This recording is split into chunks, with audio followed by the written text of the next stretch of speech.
அதை பார்த்துட்டு செவனின்னு நான் பாட்டுக்கு போய்க்கிட்டே இருக்கேன். உங்களுக்கு என்ன வருதுன்னு தான் தெரியல. தான் ஓட்டைய அடைக்கணும். அதுக்கப்புறம் தான் அடுத்தவங்க ஓட்டைய அடைக்க போணும்.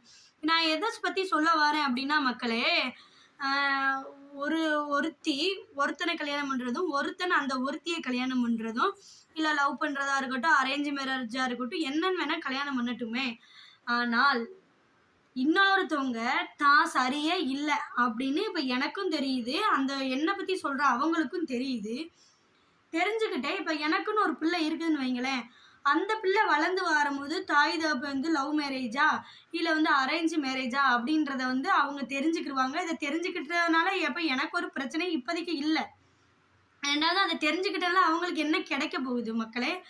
இருந்தாலும் நான் ஒரு வாட்டி 2 டைம் 3 டைம் அப்படின்றதுங்காட்டியும் பல தடவை என்ன கேட்காங்கன்னா, என்னைய கேட்டு கல்யாணம் பண்ணியா, என்னைய கேட்டு பிள்ளை பத்தியா, என்னைய கேட்டு கல்யாணம் பண்ணியா, என்னைய கேட்டு பிள்ளை பத்தியா, பாடின பாட்டே தான் repeat repeat repeat repeat repeat அப்படிங்கிற மாதிரி என்னைய கேட்டு கல்யாணம் பண்ணியா, என்னைய கேட்டு பிள்ளை பத்தியா அப்படின்ற வார்த்தை திருப்பி திருப்பி சொல்லிக்கிட்டே இருக்காங்க.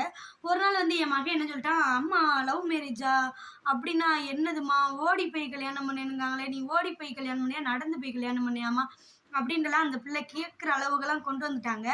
ஆனால் இதே வார்த்தை அவங்க கல்யாணம் பண்ண முறையுமே தப்பு.